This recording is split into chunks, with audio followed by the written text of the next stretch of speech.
నమస్తే అండి, welcome to Guntur రుచులు. ఈరోజు అయితే ఇక్కడ రెసిపీ దొండకాయ పెరుగు కర్రీ. మరి రైస్లోకి అయితే సూపర్ కాంబినేషన్ అండి. చపాతీలోకి పుల్కాలోకి కూడా బాగుంటుంది. దొండకాయ ఎప్పుడు ఫ్రై చేస్తాము లేదా పచ్చడి చేస్తాం కదా, కానీ కొంచెం పెరుగుతో ఈ విధంగా ట్రై చేయండి. వంకాయ పెరుగు కర్రీ తింటే ఎలా అయితే టేస్టీగా ఉంటుందో మీకు అంతకన్నా ఎక్కువ టేస్ట్గా అనిపిస్తుంది. మరి ఇంగ్రీడియంట్స్ ఎలా వేసాననేది ఫుల్ రెసిపీలో చూడండి ఒకసారి. ఈరోజైతే ఇక్కడ నేను దొండకాయ పెరుగు కూర కోసం తీసుకున్నానండి. ఇక్కడైతే దొండకాయలు వచ్చేసి 350 గ్రాముల వరకు కట్ చేసుకున్నాను. ఇవి కొంచెంగా దూరగా పండినా కూడా ఈ పెరుగు కూరలోకి అయితే బాగుంటుంది. ఇందులోకైతే 2 టమాటాలు, మీడియం సైజు ఉల్లిపాయ ఒకటి, కొంచెం కొత్తిమీర, అలాగే పచ్చిమిరపకాయలు 2, కొద్దిగా కరివేపాకు కూడా తీసుకున్నాను. మిగిలిన ఇంగ్రీడియంట్స్ అన్నీ వీడియో చేస్తూ చెప్తాను ఏమేమి ఇంగ్రీడియంట్స్ వేస్తున్నాను అనేది. పెరుగు అయితే ఇక్కడ నేను 1/2 కప్ వరకు తీసుకున్నాను. చివరిలో కలపటం కాబట్టి పెరుగు కూడా మనకి ఎక్కువగా కలవదు.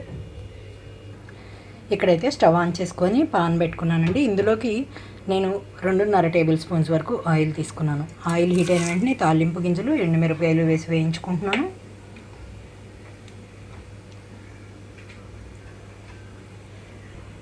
తాలింపు అంతా వేగినాక 5-6 వెల్లుల్లి రెమ్మలు వేస్తున్నాను. కొద్దిగా నలగొట్టి ఇందులోనే కట్ చేసి పెట్టుకున్న ఉల్లిపాయలు, పచ్చిమిరపకాయలు వేసాను.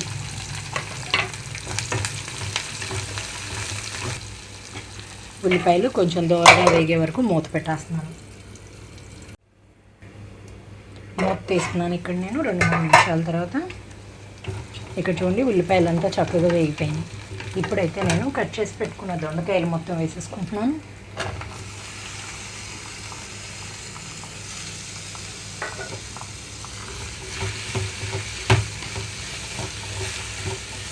తాలింపులో అంతా కలిపేసిన తర్వాత కొంచెంగా పసుపు వేసి మగ్గనిస్తున్నాను. దొండకాయ ముక్కలు ఇక్కడే నాకు 3/4 వరకు ఉడికిపోవాలండి.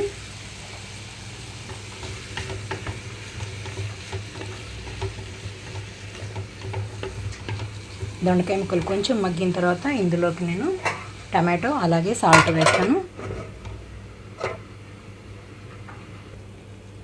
ఇక్కడ మూత తీస్తున్నాను.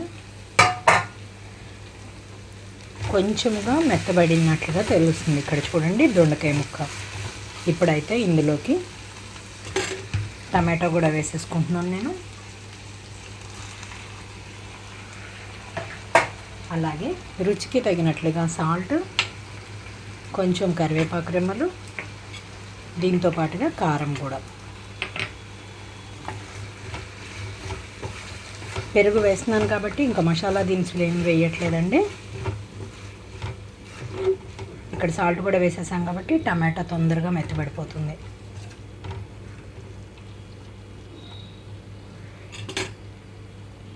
మూత పెట్టేస్తున్నాను ఇక్కడ.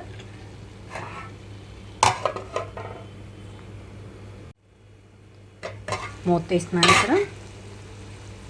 చూడండి దొండకాయ అయితే ముక్కంతా మెత్తగా అయిపోయింది. కంప్లీట్గా మెత్తగా వచ్చిందో లేదో చెక్ చేసుకున్న తర్వాత పెరుగు కలిపేసుకోవాలి. చూడండి మెత్తగా అయిపోయింది. ఒకసారి సాల్ట్ చూసుకుంటున్నాను, పెరుగు కలిపేస్తున్నాను. ఇక్కడైతే పెరుగు కలిపేస్తున్నాను నేను.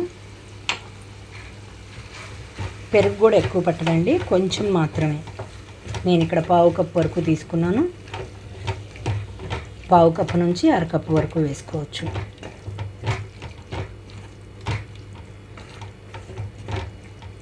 ఒక్క నిమిషం పాటు ఇలా ఉంచేస్తున్నాను.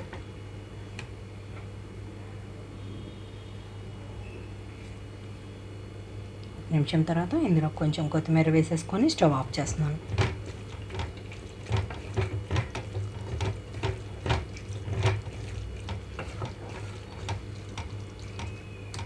స్టవ్ ఆఫ్ చేస్తున్నాను.